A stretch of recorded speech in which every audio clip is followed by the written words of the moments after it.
He's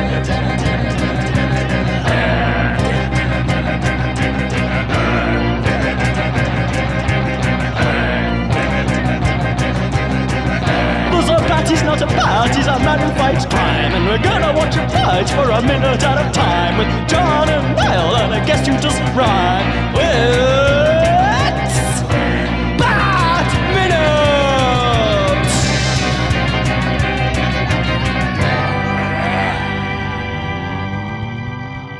Hello everyone and welcome back to Bat Minutes and Robin. It's the podcast where we're dunked ass backwards into each minute of Joel Schumacher's 1997 Batman and Robin movie, 1 minute at a time. I am one of the hosts, Niall McGowan. And here to perform the Batcathlete or something. I'm trying to say that we're slogging through the movie is all. I am your other host, John Parker. But like slogging, that makes it sound like it's like, oh god, here we go, another week. It is, but in the way that a decathlon is. You know, it's like, it's satisfying, but it's work. And this week we're joined by another new guest to the show. We have, and here I got to write this all down because it's quite a long title, Associate Professor and Chair of Communication Studies at Young Harris College in the Blue Ridge Mountains of Georgia. It is Chris Richardson. I hope I got that right. Yes, actually, I'm even changing that, but that's perfect. That's perfect for now. Yeah, so thank you very much for having me on to talk about this. Oh, yeah, and you're here also, Chris, because you've written a book all about Batman as well. You're the author of Batman and the Joker, Contexted Sexuality in Popular Culture. Yes. Which definitely is, appropriate to get on for this season, which is, of all the Batman movies, this is one of the most... erotically charged of all of them. So definitely, yeah. It is, isn't it? It's quite strange when you think of it that way, because you assume, the second one, that's the sexy movie with Catwoman and all this. But no, this movie is just, it's filth from minute one. Yeah, one of the more interesting things about this film, and I still can't exactly say it's worth watching, for Bat fans, but it is possibly the closest to the early comics once you start looking at that. I mean, when I first saw this film, I was a young boy. I had no idea about the history of the Batman comics and comics more generally. All I had seen probably was the animated series. So I was really disappointed in the film, I remember. But looking back, it's actually very close in many ways to the early comics with Batman and Robin. So it's an interesting thing in that most Bat fans hate this film, and I think I'm in that boat, but I also gain an appreciation once I learn more about the actual history of the story, of the narrative. Yeah, it's a difficult one, isn't it? Because it kind of feels so Batman, but Batman had changed from 89 to when this came out. Mm-hmm. So that brief period there completely changed the character in people's eyes to the point where this feels out of place. This minute actually is a good juxtaposition of like why the old school, old campy, wildly flamboyant Batman of the 40s and 50s and 60s, combined with something they were doing in recent memory at that time, and a much darker, more somber storyline. But this is like fused together. I think that's a lot of the reason why it's like that doesn't quite work in that regard. But yeah, because we're here to talk about minute 22. Which opens with a screen of green. It's like, I see screens of green. And it ends a minute later with a musing millionaire's mug. But yeah, now we get the origin story for one Victor Freeze in this minute. Yeah, which is, I love it. But Niall, you're missing the most important thing. We come back to the Batcave, and Robin is having a lovely footbath and pamper session. Like, Bruce knows how to treat his boy. I do love as well, like, he has to have a red towel. It's like, well, it was Robin. So he's got to be... And I was craning to see if that was the same T-shirt that Dick Grayson had on last season. When we remember, we spent like a good episode trying to decipher what was on that T-shirt. Like, is it the same one? And I don't think it is. But alas. Presumably, Bruce gives him some money for new clothes. He's not just like, no, whatever you had when you came here, that's all you own. Yeah. He's got to earn his own way, God damn it. Actually, it all ties into stuff going on in this minute. Because, yeah, we are getting a little Dick with his talons in the tank there. And then we get what I initially thought was B-roll footage from the Schwarzenegger movie Junior. Yeah. He looks different here, doesn't he? I think he looks a lot younger in this footage, which makes sense because it's supposed to be Victor Fries like a while ago. But what have they done? There's something going on. Is it makeup and stuff? It could be B-roll footage from Junior, because as soon as you put Armin in a lab coat and the glasses, like, there it is. It's the nightmare that is Junior all over again. Yeah, what I was trying to figure out is why a security camera, it seems to be security footage, but why it would change different shots to close in on a kiss and then zoom out on on him falling backwards. I mean, that's a really high-tech security system. Really cinematic. Yep.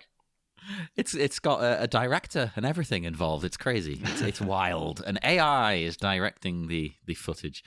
It makes absolutely no sense. That's a pet peeve of mine in movies in general. When you'll get a picture, say it's I don't know, a Fast and Furious or something, and it's like, this is the guy we've got to take down, and they'll put a picture on the desk, and it's clearly like his headshot, that kind of thing. I did like to think though that they just had like hours of raw footage, and then while Bruce and Dick were out like fighting Mr. Freeze, Alfred was splicing it together as like a sizzle reel. I'm like, yes, this is how it all came together. I took the liberty of creating this for you. It's bizarre. I love the actual story though. I think I've brought this up before. I love his backstory, and it is quite sad, really. It makes you feel for him. He's not a one-dimensional villain, considering the film he's in. Also, we do get this little nod here, apparently. He's a 2-time Olympian decathlete. Because they have to stress why he's built like a brick house, basically. Yeah, I noticed that watching that clip again. I mean, they clearly have thrown that in there because it wouldn't be believable otherwise that he was a brilliant scientist. But no, he's also a decathlete. Okay, well, we can go with that. Oh, that's fine then. That's fine. It's bizarre. It's a strange choice of thing as well, decathlete. Because I did some research on that. Because obviously, as the name implies, it's 10 events. But I'm not a big Olympic kind of fan, so I wasn't really sure. Like, well, what do they do? So I thought I'd have a look at that, and I found it's held over 2 consecutive days normally. Oh. That's how hardcore it is, yeah. And they determine a winner by the combined performance in all the events, and I have it broken down here with the usual running order. Day 1, you start with 100 meters, the only thing I was ever any good at. I can run a short burst and then sit down, basically. And then you do the long jump, the shot put, the high jump, and then 400 meters. That already sounds like too much. But then you take a break and you come back the next day. You do 110 meters hurdles. I don't know why 110. That's bizarre. The discus throw, the pole vault, the javelin, and then the 1500 meters. So that's hardcore. And as much as I love Arnie, though, he doesn't look like someone who's built for stamina. He looks like he's a powerhouse. You know what I mean? Like, I can't see him going and going and going. He hasn't got a lot in the tank, I imagine. Well, if you average the shot put, maybe the shot put just puts him over. So if he's slow, he still balances out higher than the rest. Yeah, and the discus and the javelin, there is 3. That's what he's good at. It's like the idea of now of Arnie ringing up the show like, you said I don't have the stamina. I can go all night long, baby. Maybe because I'm a wrestling fan and I'm going off wrestlers. You know, the big, bulky guys in the past, it used to be more like, well, keep them to a shorter match because their power doesn't last. You know? Like you look at people who run and stuff, they're very lean, aren't they? They're like very ripped and tight. But Arnie's like, he's a machine. Yeah. He's a tank. But so that's the thing that we get like it's a fairly comics accurate recreation of an element of Mr. Freeze's origin story in that he gets covered with a freezing solution that mutates his body. We'll get into more like the Nora Freeze elements and stuff as when she's introduced, quote unquote, I guess later in the movie. But that's, of course, all from Heart of Ice. Like, none of that. Nora Freeze did not exist before the 1990s. But No, but they did have an origin story for Mr. Freeze, his first issue when he showed up, and it was one of those ones where it's just a bit naff, where he's just like recalling it to his henchmen. And he's just like, I was experimenting with a freeze gun I had invented, and then, good grief, the saturation has slipped out of my hand, and I've now covered myself with the solution. Yeah, that's nowhere near as cool. He just looks he kind of got like his hand raised to his mouth, like, oh dear. Like, it just seems to have kind of splashed on him. It was like, it's not this like Arnie falling into this giant tank of stuff where it's like, oh, that'll do it. Yeah, I like, not only is it cooler that he falls into the tank, but it made me think of Batman 89. Yeah. Exactly. And in the draft script, there is an extra bit that addresses that. Because Dick says, let me get this straight. A brilliant citizen, disfigured by a horrible accident, re-emerges as a psychotic supervillain bent on theft, revenge, and destruction. You see a pattern here? And Bruce goes, maybe it's something in the water. All those chemicals from friggin' Access Chemicals down the road. But yeah, I like the, I'm going to be George Lucas now. It's like poetry, it rhymes. It's not even him who says that, is it? It's, isn't it? It's number 2. Rick McCallum, yeah. Yeah. I think that's also in the novelization, and like it adds a little bit of saying, Bruce returned Dick's somber expression. The boy was talking about Two-Face, of course, the district attorney turned master criminal who had shot Dick's parents to death. The same paradigm seemed to fit the Riddler as well, and a number of other maniacs whom Batman had fought over the years. And at the same time, you're like, meanwhile, in South Africa, Pamela Isley has just been freaking covered in a lot of chemicals. And I wonder what's going to happen to her. Well, and clearly all of that's about the Joker as well. He literally falls in a vat of chemicals. Yeah, but technically, would you call Jack Napier a brilliant citizen, though? He was criminally brilliant, perhaps. He was quite devious, right? Yeah. Of course, as we know, he was an A1 nut boy. So to be that level of a criminal, not to praise crooks here, but you've got to have something special going on for you. No, because if you're just an idiot, you're going to get caught. I would get caught in 5 seconds should I try and be a crook. That'd be great, though, if you looked at the Jack Napier police file and it was like 2-time Olympian decathlete and brilliant criminal Jack Napier. Hey, if Jack Nicholson wants to tell me he's a decathlete, I'm going to believe it. Well, I was just going to say, I'm looking at the scene now, like the image of Freeze falling in. It reminds me of the first episode of the Batman 66 show, when Batman says, what a way to go, after the go-go dancer breaks into the cave. And then also just falls to her death in this very, very strange setup. Like, I don't know why Mr. Freeze has about a 1 foot area by his heels, I guess, to help him trip.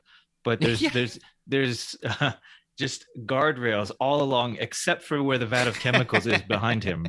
And so there's just these elaborate, like, 1-floor platforms in Batman, in the Batcave, in the Acme Chemicals, and now here, where it just seems perfectly set up somehow to fall into the chemicals, even though all the other safety precautions are there. I think scientists put guardrails around your chemicals. God damn it, what are you doing? If not that, then a lid on the tank. Like, does it need? Maybe it needs to be exposed to the open air or something. But it's like, there's so many things here that could go wrong. Like, of course, I don't know, because it is Gotham University Laboratory, so it's not. We can't blame Wayne Enterprises for this one. We can blame underfunding of universities. Exactly. Maybe if Bruce Wayne had just cut one more check, but yeah. That would have been a good story, actually. Huh? That would actually have been, made them have even more beef.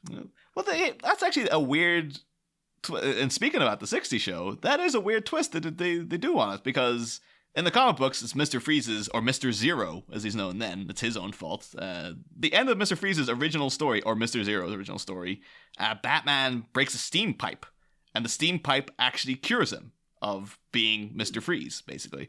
And then disappears for a while. The 60 show comes out. Mr. Freeze is on there. They call him Mr. Freeze, and he's like a big hit. So they reintroduce him into the comics with Mr. Freeze's chilling death trap. And at one point then they're just like, oh, Mr. Zero, apparently he's not cured anymore, and he's now calling himself Mr. Freeze. And Robin at one point goes, Mr. Freeze, that sounds like the campy name of a supervillain from a TV show. And it's like, that's good. I'll give him that one. But the thing is, in the 60s TV show, it's Batman's fault that he is the way he is. They just tell you in a bit of backstory that his name was Dr. Art Shivel. Okay, that's crap, but okay, go on. Well, that's the thing, though, because I was kind of torn on it, like, a shivel, like shiver, I guess, because, cold. And then I'm torn about Victor Freeze, because it is also just like, well, his name's already Freeze? Like, yeah, but that's what's cool about it, because that is a name. Yeah, but it just seems like it's almost worse than Edward Nigma to me. No, in terms of how... No, because Victor Freeze is a name. Edward Nigma is not a name. I don't know. That's the difference. That's what's funny about this one. It's just it's too bitterly ironic, and it is like it's like that's Paul Dini came up with that. Like he went back, revitalized the character of Mr. Freeze with the Heart of Ice episode, and then called him Victor Freeze and just spelt it differently. But I guess the key. It was just a coincidence, right? It was just Freeze took on a new meaning. It was never intended to be cold. Exactly, and that's why it's fascinating. That's why it's cool. That's why it's funny. But it's also because he spells it fries, like F-R-I-E-S.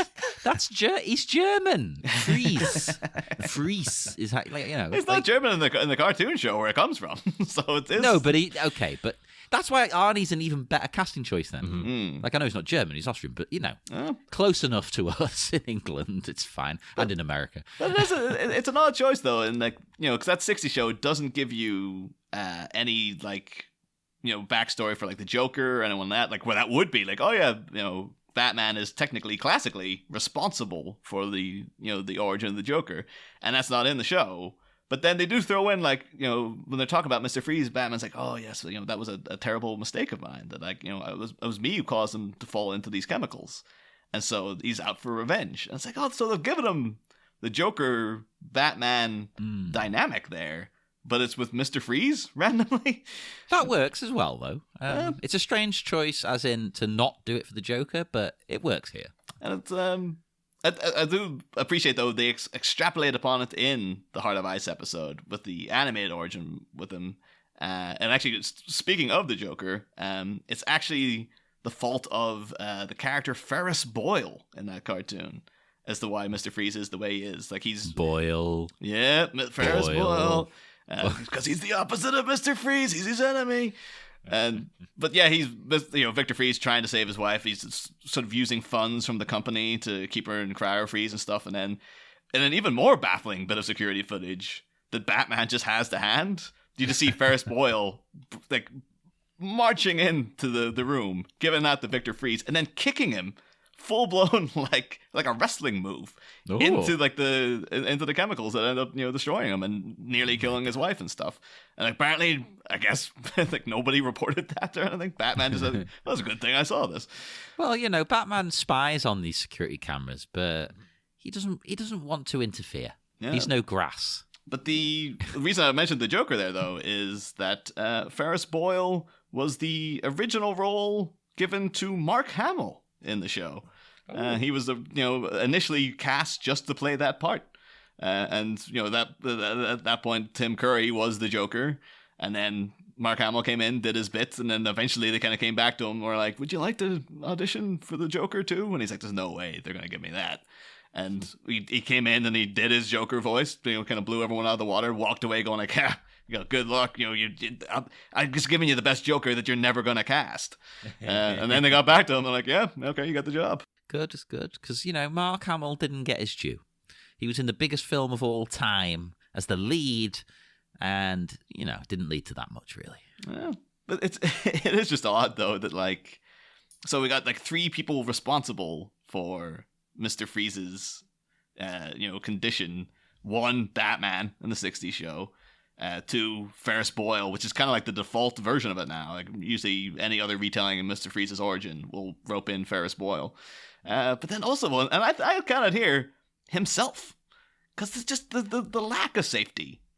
It bothers me that he's just so like, just, I don't know, move the tank further away or something. Or do anything to look after yourself. tying it back to Mark Hamill there, it did make me think watching this clip of Star Wars, the way on like the Death Star and things like that, there's never safety rails. Well, funny you should mention that as well. It's like, I do wonder with the Heart of Ice episode in advance if they knew that Mark Hamill was going to be in it, because they have a bit where Mr. Freeze freezes one of his own henchmen and Batman takes him back to the Batcave to like defrost him, and it's exactly like a Bacta-tank.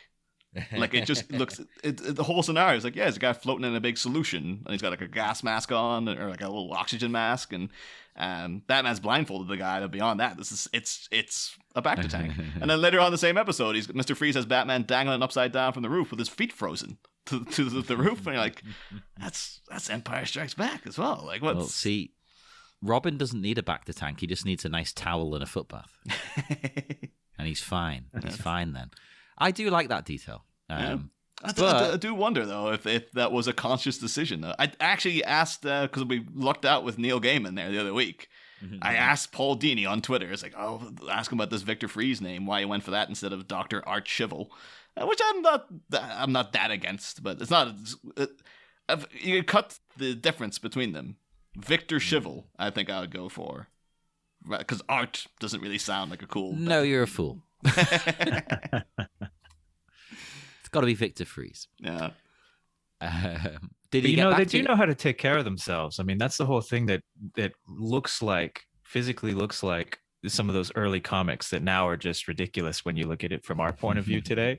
But, Bruce Wayne and Dick would, take nice saunas. They would have tanning lights on themselves at night. So they would tan at night. I'm not sure why, but these were all like, they basically had spa treatments for themselves whenever they weren't fighting crime. And so that was one of those things that led people to, think that it was a homosexual relationship they were in, because they just took such good care of themselves. And I think this foot bath is, there's no coincidence that they have a foot bath just waiting, and, it's just part of their routine, it seems. Yeah. You could say it boils down to, so to speak, you need these things on hand when you're a fighter. It helps the muscles and things. But yeah, I don't know, that every scene with them is always a little bit, they're very close. I actually think the tanning at night thing's a little ingenious, because these guys are out all night, but then they have to keep up the appearance of being like, jet-setting playboys. So they're going out with looking like pale as anything because they haven't seen the sun in months. They're like, all right, gotta get the tanning salon on. So it looks like, oh no, we were over like in Ibiza for like the weekends. That's actually, it makes me think of something, combining things we've just talked about. They're meant to be these playboys and stuff, especially Bruce. How is he explaining to the outside world this young man that he's taken in? But that's a good question. We know that particularly the Chris O'Donnell version of him. Yeah. Like, at least then it could be like, oh yeah, it was an orphan child I took in. That kind of makes sense. Yeah, but this guy was like, 18, 19-year-old, even though he's clearly like 27.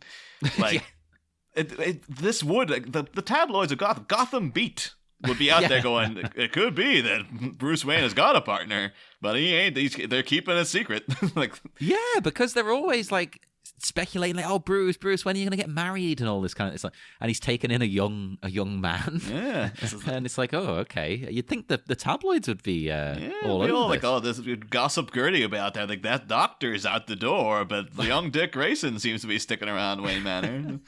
What happens at Wayne Manor stays at Wayne Manor. So that's why it doesn't work in the contemporary setting. You take these ideas that worked from the 40s, that sort of worked, because there just wasn't this language. There wasn't this like coded language that was so accessible to people. So you could do all this.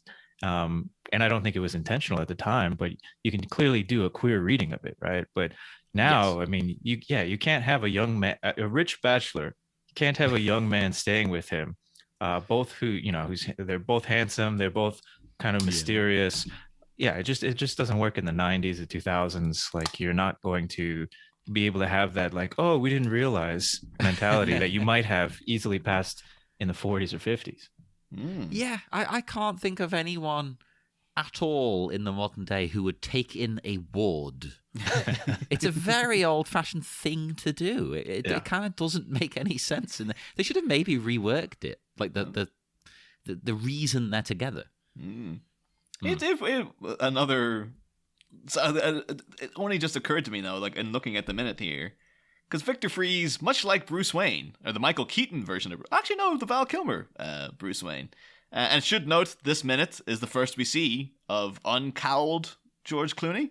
Get to see Clune Dog and all his glory there, and the return of the man stud himself, Chris O'Donnell, without the mask too. But obviously Keaton and Kilmer were either. I don't know, because I think you saw Keaton with the glasses on in the cave, so he seemed to legitimately have, reason to wear glasses. But Mr. Freeze, of course, or Victor Freeze, he's got specs on. But then when he's Mr. Freeze, he doesn't. So is he like making like contact lenses like out of ice and putting them onto his eyeballs, or frozen lenses? Yeah, I like that. Yeah, it could be. Or maybe it's just like, the freezing solution fixes your eyesight 100% in some way. Yeah, it's got some downsides. Inadvertently fixed nearsightedness. It comes with a price, but he did solve one issue. Yeah. Imagine that, like selling it to people like, yeah, we can fix your eyes. There's a couple of downsides, but you'll be able to see. Oh, okay. Should also mention, just in the ongoing saga of Mr. Freeze's goggles that we were talking about there for several minutes a few weeks back, I mentioned that Mike Mignola, of course, created the iconic red round goggles that we see Mr. Freeze wearing from the animated series onwards, and he didn't ever had that in the comics prior. But I should note that for a period in the 70s, Mr. Freeze did wear hot pink sunglasses, like it's like a real visor kind of thing. It's like ironically hot pink, I guess. But it's just they didn't seem to serve any purpose. It's just like we just got sunglasses on now. And the thing about that is it's another kind of detriment to them, because it just looks like Captain Cold's visor. So it's just emphasizing that the character was a ripoff of Captain Cold at that point. Yeah. I love it. For the completists, though, Mr. Freeze, technically, Mike Mignola did invent those goggles, but Mr. Freeze did wear pink sunglasses for a brief period in the 70s. Oh, and one thing we haven't actually mentioned specifically here is that all of this is happening, right, in this scene, because Freeze's wife has MacGregor's syndrome. So he's, cryogenically frozen her until she can be cured. So I was like, what is MacGregor's syndrome? I thought, is it made up for them? Is it made up for the character? Is it real? So I looked it up, and it is real. It's a genetic defect, likely some sort of cancer, that creates fluid buildup in the lungs, leading to oxygen deprivation and multi-system organ failure. And it is especially prevalent with drug addicts. The thing is, because you mentioned this to me prior, and like the people who made the movie have said they made up MacGregor syndrome because it's named after Peter MacGregor Scott, who produced it. Yeah, but there's a real thing. But the things I've tried to look that up too, and even in like there's a baffling thing where I came across was a Facebook post about MacGregor syndrome, and all the comments were going like, it's a made up disease, and if you click on the link, it tells you information as if it's a genuine medical thing, and then the bottom paragraph says it's actually a fictional disease made up for the movie Batman and Robin. So I was kind of baffled. Is it real? Is it not real? Like what is this thing? Yeah. Are people trying to will it into existence now or something? I didn't know either. This is the thing. Because that's a lot of information to have for a fictional disease, but it also, I had the same problem. Like one thing says yes, and then another thing says no, it's nonsense. Yeah. The thing is, like, there's a website called healthandcare.info, which is, it's like a proper medical website talking about MacGregor syndrome, and then at the very bottom they're like, nah, I don't know if it was like an April Fool's thing they did or something, but it was that seems a bit crazy though. Yeah, it's baffling. But I know MacGregor syndrome is featured in like the Arrowverse and stuff, where they might have added on to like, this is what it exactly does to you and stuff. But that website you mentioned, Niall, it goes into treatments, and it's very specific and like technical. Like it goes, the treatment is modafinil 400 milligrams a day, and mirtazapine, 60 milligrams a day, blah, blah, blah. And it's like, these are drugs I do at work at the mental health hospital. So, like, this is real information. I can't figure it out. It is bizarre. But, like, could we be in some sort of Stargate scenario where it's like it's one dimension is blending into the next now all of a sudden? Maybe. Oh, we also learn why he needs the diamonds. We didn't mention this. Because it powers the lasers in his suit, which in turn operate to keep his body temperature low enough to not now die. Because now he's got to stay cold since he fell in these chemicals. I never, in all Mr. Freeze origin scenarios, I never understand how he survives long enough to figure out to make the suit. Because it's like, all right, so he's in there, he comes out.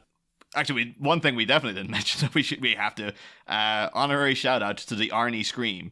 Because when he's going in, he does a... The classic Arnold, yeah. Oh, yeah, fantastic. And he was coming out, there was almost like a Chewbacca impression he's doing. Arnie for the next Wookiee in Star Wars, please. Actually, yeah, why not? He's got the freaking stature to pull it off. I guess he'd actually be probably shorter than a lot of Wookiees. Yeah, he's not massively tall, is he? Well, we can look into... Because they're not like, oh, Arnie's only like 4 foot. Oh, no, because he's way taller than Dan DeVito in friggin' Twins. So I guess he's that's the a whole pretty joke big of guy. it. Yeah. Right. Now I'm having to look up his height. Apparently Obviously, his he's suit wide. was 75 pounds, I read. Jesus Christ. So you have to be pretty big to carry all those lasers. We know he's strong. Also, Arnold Schwarzenegger is 6'1", so he's 1 inch bigger than me. He has that vibe of being like a giant. So that's because he's 6 feet wide now. Yeah, that is true. That is true. You know, it's funny if you freeze it on his cryosuit details. Freeze. You can see the very scientific lateral is it facet cosine? You got cosine tangents. So I don't know if that has anything to do with actual measurements. I doubt it. But theoretically, it would give you all the measurements for the suit. That's a good point. Yeah. You know what? I wish I'd researched that now because I just went, that's going to be something to do with the diamonds rather than the suit. I ignored it. Well, it does say diamond geometry, so it's based on the diamonds, but it's also, I assume that some of these are like, that's the exact size you need for the shoulder. That's what you need for the kneecap. I don't know. Anterior facet tangent and things, yeah. I feel like these are just words that have been looked up that relate to math, like a math glossary or something. Just throw them in. It's fine. No one will look it up. No one will talk about this. No one's gonna. There's no such thing as freeze framing. Not at this point.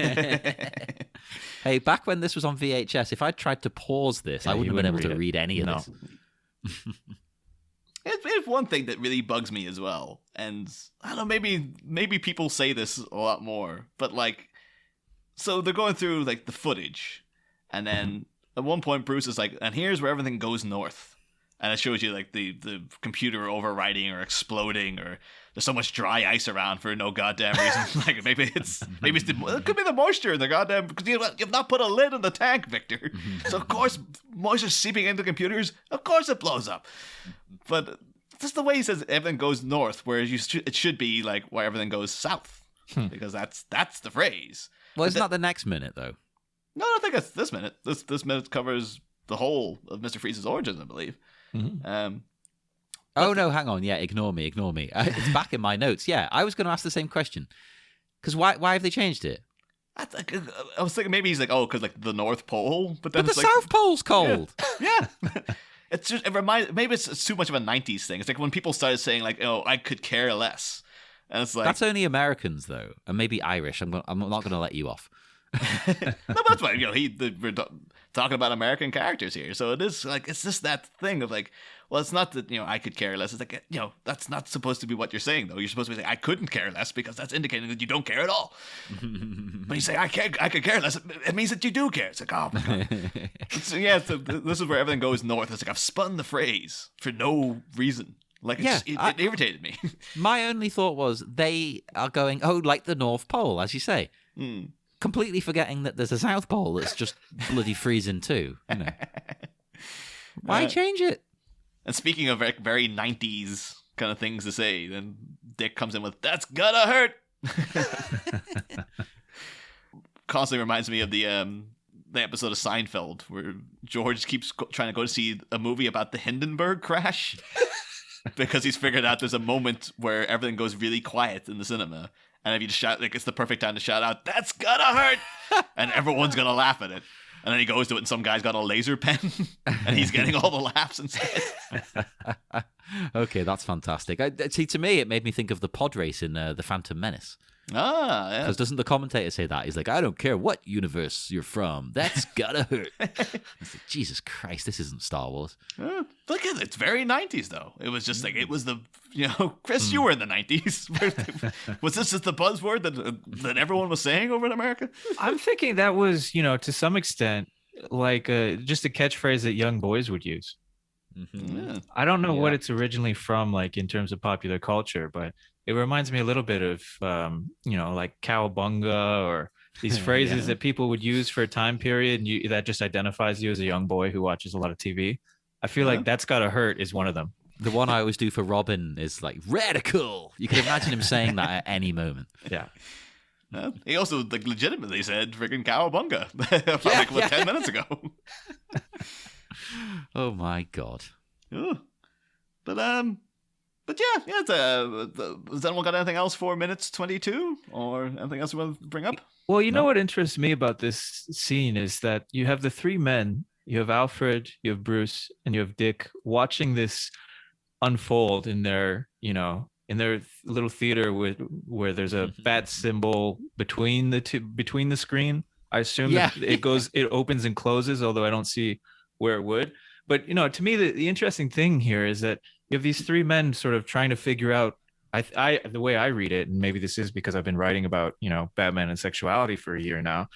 There's this confusion, it seems, between like these three guys and why Mr. Freeze or Victor Freeze would be so attached to his wife. Like there's this like such an emotional connection that was added to the Mr. Freeze mythos that I think makes Mr. Freeze a character worth thinking about, right?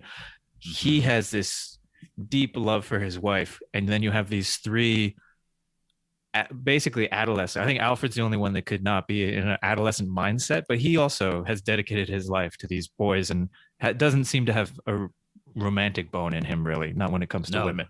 And so it's just these three people watching the screen of this, like, really deep love, and they just seem so confused by it.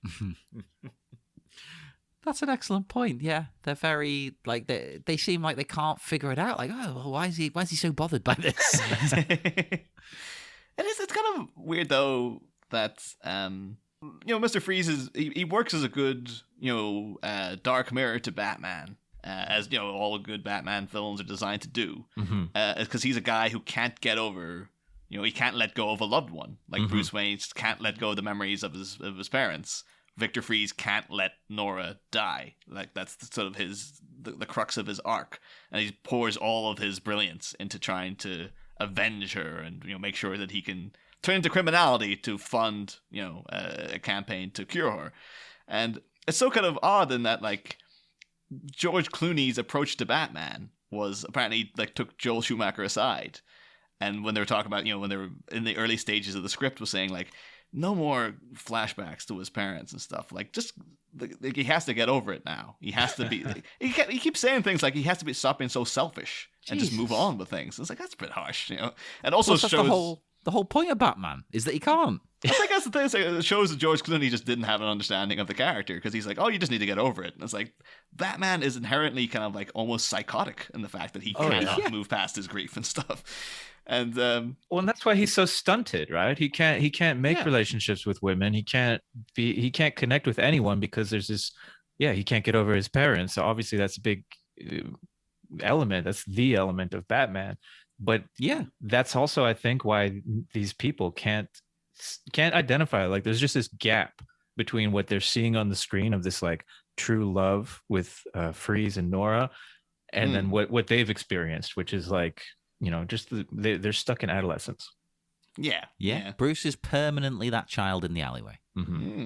Well, also know too to speak to your point, Chris. Like Alfred leaves the room, but he does. He kind of looks at the screen with almost like a sort of an element of disgust in his face. He just has like a real like, ugh, you know, like he's almost eye rolling at this whole backstory to Mr. Freeze. Like he's probably like, oh, these heterosexuals and their demented love affairs. What is this hetero nonsense? But he does. It's weird that he kind of swaggers off and a kind of note with a note of like, puh, to everything.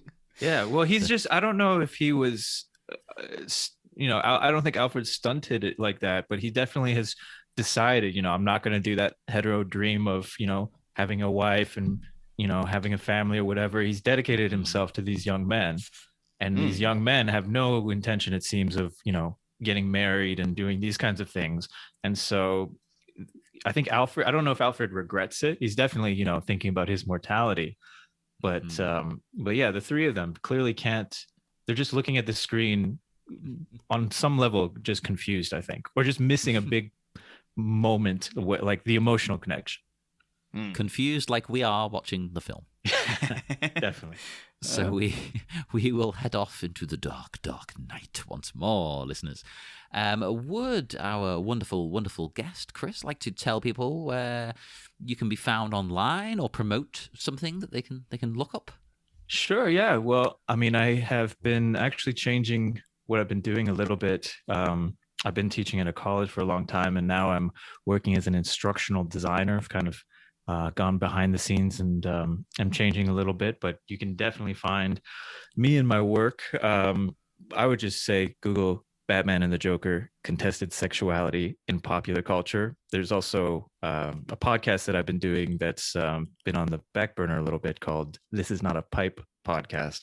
And I've been talking to people who are also academics writing books. So if you're interested in that, This Is Not a Pipe podcast, you can find me. And, you know, wherever you buy wonderful books, there's Batman and the Joker contested sexuality in popular culture. Hey, look that up, everybody. And come and speak to us on Facebook at the Bat Minute Listeners Cave, on Twitter at Bat Minute, Instagram, the Bat Minute. That's important. Because some turd got just Bat Minute.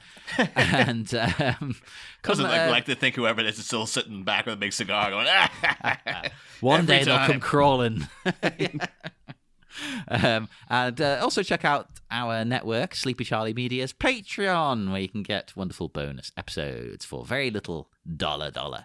And we'll be back on Wednesday with more Bat Minute and Robin. See you then. Next time, down with the sickness. A Freeze flashback finishes by concluding his cold conception, and Robin's rambunctiousness is met by an even frostier reception. But while our super squad squabbles as they have time and time before, which beleaguered butler is quietly battling his way from death's door? Things get gauche with Michael Goff next time, Bat fans. Same Bat Pod, different Bat Minute. We'll be back.